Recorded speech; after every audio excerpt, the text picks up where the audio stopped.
बिस्मिल्लाहिर्रहमानिर्रहीम। अस्सलाम वालेकुम स्टूडेंट्स। आज हमने फाइनेंशियल स्टेटमेंट का क्वेश्चन नंबर 1 करना है।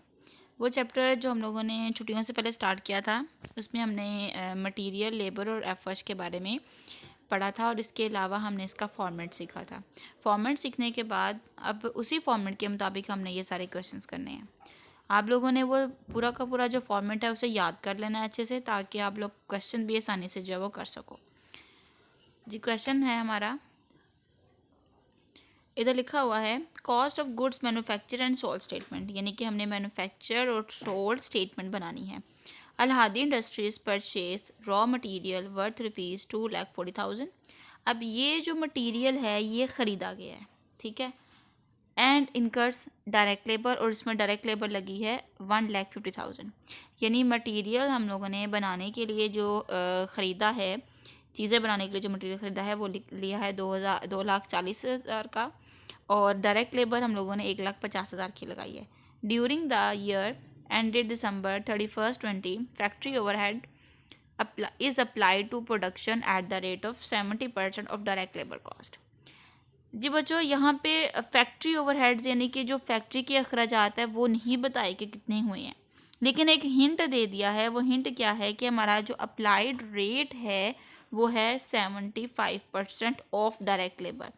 यानी कि हमने डायरेक्ट लेबर हमारे पास है 1,50,000, इसका हम लोगों ने 75% लेना है, तो वो हमारे पास फैक्ट्री ओवरहेड अप्लाइड रेट यानी कि अप्लाइड की अमाउंट आ जाएगी। उसके बाद हमें दिया हुआ मटीरियल, ओपनिंग है हमारे पास 15,000 और एंडिंग है 22,000। यानी कि ओपनिंग मटेरियल में हम लोगों ने इसको लिखना है और एंडिंग हमने लेस करना है। वर्क इन प्रोसेस इसी तरह से हमें दिया हुआ है 20,000 ओपनिंग है और 18,000 हमारे पास एंडिंग है। फिनिश गुड्स हमारे पास 30,000 ओपनिंग है और 25,000 एंडिंग है। अच्छा, यहाँ पे ओपनिंग और एंडिंग का कॉन्सेप्ट मैंने आपको बताया था, मैं यहाँ पे दोबारा रिपीट कर रही हूँ। वर्क इन प्रोसेस ओपनिंग से मुराद ये है कि कुछ ऐसे प्रोडक्ट्स हमारे पास पड़े हुए हैं जो अभी मुकम्मल तौर पे तैयार नहीं हुए, तो हम क्या करेंगे उसको, यानी कि पिछले साल के जो पड़े हुए थे उसको इस साल में ले आएंगे। जब उसको इस साल में लेके आएंगे तो उसको हम क्या करेंगे, प्लस कर लेंगे। और यहाँ पे जो एंडिंग दिया हुआ है, इसका मतलब है कि इस साल हम लोगों ने बनाए हैं तो वो कुछ रह गए हैं, तो वो हम अगले साल में कंप्लीट करेंगे, तो इसको हम लोग लेस कर देंगे। इस तरह से फिनिश गुड्स का मतलब होता है वो चीज़ें जो मुकम्मल तौर पर तैयार हैं। अब ये जो चीज़ें हमारे पास मुकम्मल तौर पर तैयार हैं, हमने इसको इस साल में जमा कर लेना है, और जो साल के आखिर के बच्चे होंगे उसको हम माइनस कर देंगे। यानी फिनिश गुड से मुराद जो मुकम्मल तौर पे तैयार हो चुकी होती हैं लेकिन हमने उसको अभी सेल नहीं किया होता। बाज़ ऐसा होता है कि अगर हमारे पास 100 मटेरियल है, हमने उसमें से 80 जो है वो सोल्ड कर दिया है, बाकी हमारे पास बचा 20। अब वो 20 हम ज़ाया नहीं करेंगे, वो हम रख लेंगे ताकि उसको नेक्स्ट ईयर बेचा जाए। इसी तरह से ये है कि जो 30,000 है ये हमारे पास पिछले साल के कुछ बच गई थी चीज़ें जो हमने इस साल में शामिल करके तो बेचनी है, तो वो जमा कर लेंगे। और जब हमने देखा कि हमने जितनी भी चीज़ें वो सोल्ड कर ली हैं, कुछ जो हैं वो आखिर पे बच गई हैं, उसको हम अगले साल बेचेंगे। इस साल में उसको हम लोग माइनस कर देंगे। अब इस क्वेश्चन को देखते हैं इसका सलूशन कैसे है। ये तो क्लास यहाँ पे अलहादी इंडस्ट्रीज़ का हमने यहाँ पे लिखा हुआ है। सबसे पहले हम लोगों ने फॉर्मेट में अलहादी इंडस्ट्रीज़ लिखना है, उसके बाद कॉस्ट ऑफ गुड्स मैन्युफैक्चर्ड और स्टोल्ड। अब यहाँ पे इन्होंने कॉस्ट ऑफ गुड्स मैन्युफैक्चर्ड भी कहा है। Prepare the cost of goods manufactured and sold statement. Manufacture statement भी बनानी है और सोल्ड स्टेटमेंट भी बनानी है। तो हम क्या करेंगे इसमें, सबसे पहले तो मैन्युफैक्चर्ड स्टेटमेंट बनाते हैं। मैन्युफैक्चर्ड का मतलब वो स्टेटमेंट जिसमें हम लोगों ने देखना है कि हमने जो चीज़ें मुकम्मल तौर पे मैन्युफैक्चर्ड की हैं यानी तैयार की हैं, बनाई हैं, उनके ऊपर कितना ख़र्चा आ रहा है, वो हम लोगों ने सबसे पहले लिखना है। अब यहाँ पे देखें, सबसे पहले हमारे पास आता है मटेरियल। मैंने आपको स्टार्टिंग पे जब लेक्चर दिया था तो मैंने आपको ये बताया था कि हमारे पास 3 किस्म की चीज़ें होती हैं। पहले हमारे पास मटेरियल होगा, दूसरा हमारे पास लेबर, और तीसरा हमारे पास फैक्ट्री ओवरहेड। ठीक है, हमने इन तीनों को जो है वो कैलकुलेट करना है ताकि हमें पता चल जाए कि इस साल हमने कितना ख़र्चा किया है। ओपनिंग हमारे पास 15,000। क्वेश्चन देखते हैं, 15,000 ये जो ओपनिंग इन्वेंट्री है हमारे पास जनवरी की ओपनिंग इन्वेंट्री 15,000 है, वो लिखेंगे सबसे पहले। ठीक है, वो हमने यहाँ पे लिख लिया। इसमें ऐड कर लेंगे रॉ मटेरियल परचेज। अब हम लोगों ने कितने का ख़रीदा था, 2,40,000 का रॉ मटेरियल ख़रीदा था। ओपनिंग में इसको जमा कर लेंगे।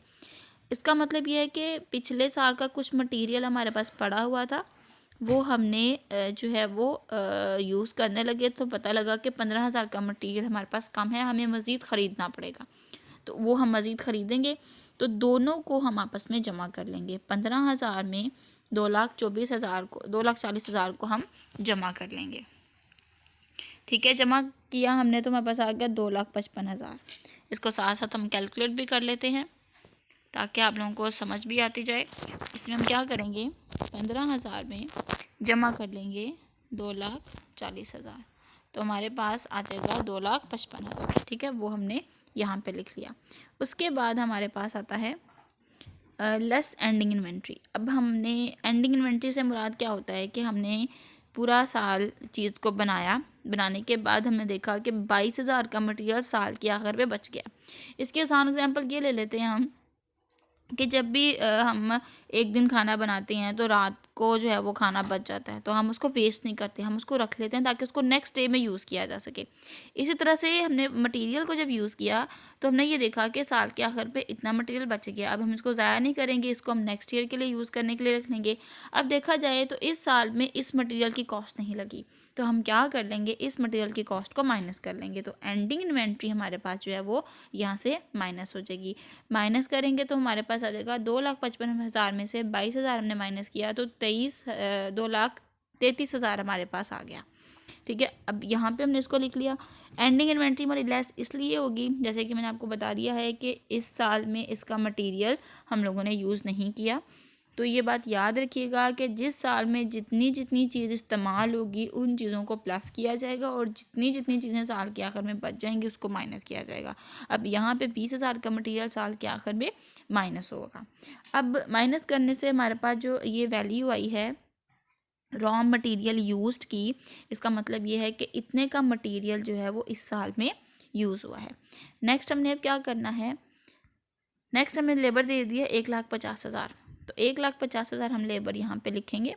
ठीक है, 1,50,000 जब हमने लेबर लिखी तो इन दोनों को कर लिया जमा। इसका मतलब ये हुआ, अब यहाँ पे हम जो है मटेरियल और लेबर, और मटेरियल हमारे पास टोटल कितना आया 2,33,000, इसमें हम जमा कर लेते हैं 1,50,000 लेबर, तो हमारे पास जो वैल्यू आ गई है 3,83,000। ठीक है, ये वैल्यू हमारे पास आ गई प्राइम कॉस्ट। प्राइम कॉस्ट से मुराद क्या होता है, प्राइम कॉस्ट से मुराद होता है कि वो कॉस्ट जो इब्तदाई अखराजात हमारे पास मौजूद होते हैं किसी चीज़ को बनाने के लिए। जैसे कि आपको पता है कि दो मेन चीज़ें होती हैं जो प्रोडक्ट को बनाने में मदद करती हैं। जब तक मटेरियल नहीं होगा तब तक हमारे पास जो है वो चीज़ मैन्युफैक्चर्ड नहीं हो सकेगी, और जब तक उसको बनाने वाला नहीं कोई होगा तब तक चीज़ मैन्युफैक्चर नहीं होगी। इसका मतलब ये है कि दो बुनियादी अखराजात जो होंगे हमारे पास, दो बुनियादी लागत जो होंगी, उनको हम लोग प्राइम कॉस्ट का नाम देंगे। ये ऑप्शनल होता है, यहाँ पे आप लिख सकते हो, नहीं भी लिख सकते, आपकी अपनी मर्ज़ी है। अब हम क्या करेंगे, डायरेक्ट लेबर और डायरेक्ट जो है मटेरियल, इन दोनों को हमने जमा किया तो हमारे पास वैल्यू आ गई 3,83,000। ये हमारे पास आ जाएगी प्राइम कॉस्ट। इसके बाद हम लोगों ने क्या मालूम करना है, फैक्ट्री ओवरहेड अप्लाइड। अब फैक्ट्री ओवरहेड अप्लाइड हमारे पास कितना है, यहाँ पर उन्होंने हिंट दे दिया हुआ है हमें कि फैक्ट्री ओवरहेड अप्लाइड हमारे पास 75% है। ठीक है, किसके, डायरेक्ट लेबर के। तो हम क्या करेंगे, डायरेक्ट लेबर के ऊपर 75% लेंगे। ठीक है, अब इसको देखते हैं, डायरेक्ट लेबर पे 75% लेते हैं। हमारे पास डायरेक्ट लेबर है 1,50,000 मल्टीप्लाई बाय 75 डिवाइडेड बाय 100, तो हमारे पास आ जाएगा 1,12,500। ठीक है, ये जो वैल्यू हमारे पास आई है, ये वैल्यू हमारे पास एफएच की आई है। तो यहाँ पे हमने क्या करना है, जैसे प्राइम कॉस्ट के बाद हमने ये वैल्यू लिखी है, ये ऐड फैक्ट्री ओवरहेड अप्लाइड कितना, ये मैंने छोटा सा यहाँ पे करके लिख भी दिया है कि हमारे पास जो है वो इतना एक्सपेंस हो रहा है। 1,50,000 पे 75% हमने लिया तो हमारे पास जो है वो 1,12,500 आ गया। अब इन दोनों को जमा कर लेंगे, क्योंकि फैक्ट्री का खर्चा मैंने आपको बताया था कि फैक्ट्री में हम देखो अभी हमने मशीनरी यूज़ की तो मशीनरी के एक्सपेंसेस आ जाएंगे, ठीक है। मशीनरी पे फ्यूल लगता है, लुब्रिकेंट लगता है, या उस पर ऑयल वगैरह यूज़ होता है, वाटर जो है वो यूज़ होती है, इलेक्ट्रिसिटी यूज़ होती है।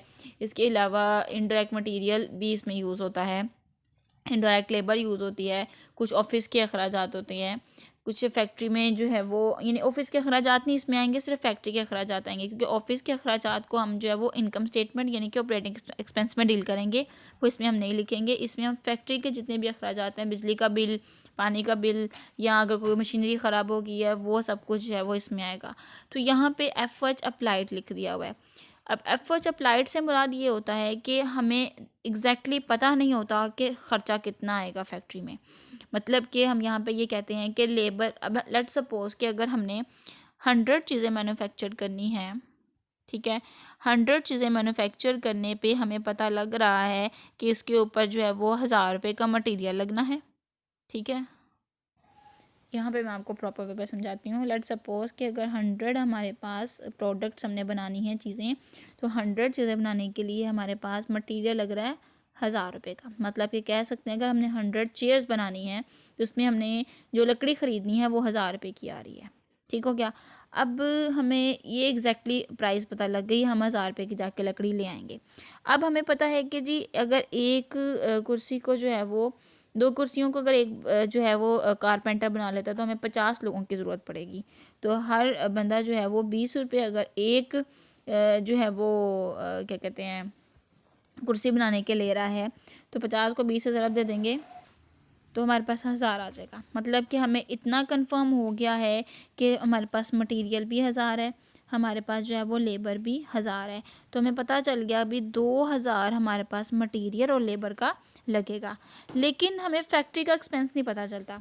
अप्लाइड की मैं आपको यहाँ पे बात बताने लगी हूँ, फैक्ट्री वगैरह अप्लाइड हम लोग क्यों लिखते हैं। देखें, अब हमें ये नहीं पता कि हमने जो प्रोडक्ट तैयार करना है उस पर फैक्ट्री का कितना खर्चा आएगा, क्योंकि जब भी हम कोई ऑर्डर लेते हैं, ये बात याद रखिएगा, जब भी कोई ऑर्डर लिया जाता है उसमें हमें इस चीज़ की ज़रा भी कंफर्मेलिटी नहीं होती कि हमारे पास कितनी जो है वो बिजली यूज़ होगी, कितना पानी यूज़ होगा, या कितनी जो है वो मशीनरी जो है हम यूज़ करेंगे। बाज़-औक़ात ऐसा होता है कि मशीनरी को रिपेयर करवाना पड़ता है।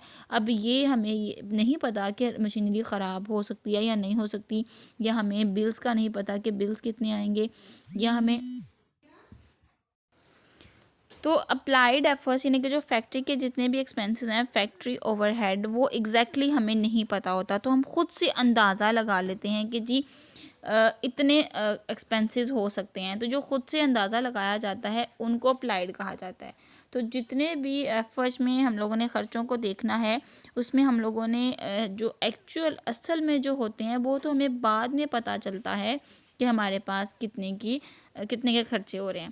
देखो ना, जब भी हम लोगों ने कोई भी एक्सपेंस करना होता है या कोई भी चीज़ ख़रीदनी होती है, हम पहले एस्टिमेट लगा लेते हैं कि जी इतना इतना ख़र्चा हो सकता है, लेकिन वो उतना ख़र्चा नहीं होता। आसान एग्जांपल हम ये ले लेते हैं, अक्सर हमारे पास जो शादियाँ वगैरह होती हैं, वेडिंग्स जोन सी होती हैं, उसमें आप ये देखें, हम अंदाज़ा लगा लेते हैं कि जी उस पर जो है वो कम से कम जो है वो 10 लाख का ख़र्चा हमारे पास आएगा। तो हम ये सपोज़ कर लेते हैं कि इतना ख़र्चा आएगा, लेकिन असल में 12 लाख का ख़र्चा हो जाता है। अब असल में ख़र्चा तो तब पता चलेगा ना जब वो होगा।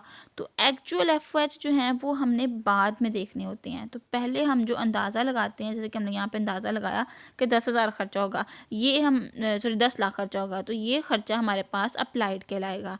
तो याद रखिएगा, जब भी क्वेश्चन में अप्लाइड गिवन होंगे, अप्लाइड भी दिए हों या एक्चुअल भी दिए हों, यानी कि जो असल में ख़र्चे दिए होंगे वो मतलब कि दिए होंगे क्वेश्चन में, असल भी दिए होंगे और अप्लाइड भी दिए होंगे, तो हमने पहले अप्लाइड के साथ सॉल्व करना है। असल में जो खर्चा होगा वो बाद में सॉल्व किया जाएगा। ये डिटेल मैंने आपको पहले भी मैंने स्किप करवाई थी, इस दफ़ा मैं दोबारा इसलिए बता रही हूँ क्योंकि क्वेश्चन हम लोगों ने बेसिकली अप्लाइड के साथ सॉल्व करना है। अप्लाइड के साथ इसीलिए सॉल्व किया जाएगा ताकि हमें पहले कंफर्मेशन हो जाए अंदाज़न कि अगर हम कोई ऑर्डर लेते हैं तो ऑर्डर लेने से पहले हमारे पास कितना कितना खर्चा आएगा, उस खर्चे को हमने फ़र्ज़ कर लेना होता है। ऑर्डर लेने के बाद का खर्चा जो है वो एक्चुअल में माना जाएगा। तो हमने जितने भी क्वेश्चन करने हैं वो अप्लाइड की बेस पे करने हैं। तो क्वेश्चन देखते हैं अपना। तो बच्चों यहाँ पे हम लोगों ने ये जो 1,12,500 लिखा है ये अप्लाइड एफर्ट इसीलिए लिखा है क्योंकि अभी हमें पूरी बात नहीं पता कि हमारे पास फैक्ट्री के खर्चे कितने होंगे। अब हम लोगों ने क्या करना है, ये हमारे पास डायरेक्ट मटेरियल, ठीक है, ये डायरेक्ट लेबर, इन दोनों को जमा किया तो ये वैल्यू यहाँ पे इसकी हमें दे दी है। ओहो, ये ठीक हो गया। यहाँ पे ये वाली वैल्यू हमारे पास है मटेरियल और लेबर की। अब हमने इसमें एफर्ट्स भी शामिल कर लिए, एफर्ट्स भी शामिल किए तो हमारे पास वैल्यू आ गई 4,95,500, यानी कि मटेरियल, ठीक है, यहाँ पे ये जो मटेरियल है, लेबर है और एफर्ट्स है, इन तीनों को जमा किया तो हमारे पास आ गया टोटल मैन्युफैक्चरिंग कॉस्ट। तो वो इन तीनों को जमा करके हमारे पास आ गई 4,95,500, ठीक हो गया। अब यहाँ से मैं ये पता लग रहा है कि इस साल हमने जितना भी मटेरियल बनाया उस पर इतना खर्चा हमारे पास आ गया। अब कुछ हमारे पास जो है वो पिछले साल का भी पड़ा हुआ था और कुछ इस साल के आखिर में भी बचा। जो पिछले साल का पड़ा होगा जैसे वर्क इन प्रोसेस है या फिनिश गुड है, जो पिछले साल की होंगी वो हम जमा करेंगे और जो इस साल के आखिर में बची होंगी वो हम माइनस करेंगे। मतलब कि इस साल के शुरू की जमा होंगी और इस साल के एंड की माइनस होंगी। एंडिंग इन्वेंट्रीज हमने माइनस करनी है और ओपनिंग इन्वेंट्रीज प्लस करनी है।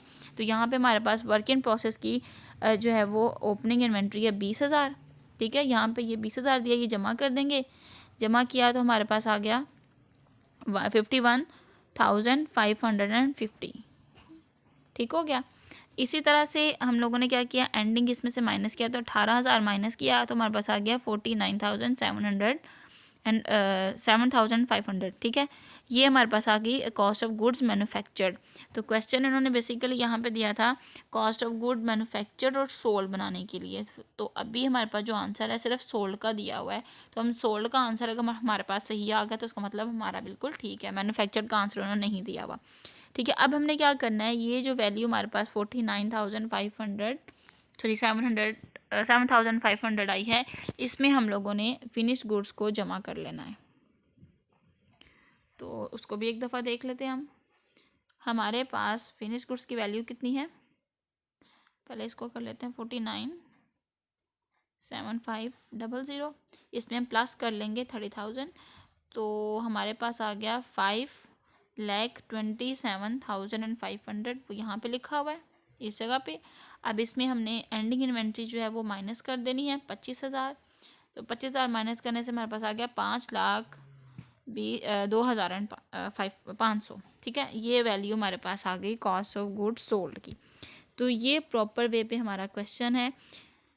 तो अगर आप लोगों के में से किसी की समझ नहीं आई होगी तो मुझसे पूछ लीजिएगा। इंशाल्लाह हम नेक्स्ट क्वेश्चन नंबर 2 करेंगे, उसमें हमारे पास यहाँ पे एक्चुअल एफर्ट्स दिए हुए हैं, तो ये ज़रा लेंथी हो जाएगा। आप लोगों ने फ़िलहाल क्वेश्चन नंबर 1 करना है, इसके फॉर्मेट को भी प्रॉपर वे पे याद कर लेना है। अगर किसी को कुछ समझ ना आएगा मुझसे पूछ लीजिएगा। अपना बहुत ज़्यादा ख्याल रखिएगा। अल्लाह हाफिज़।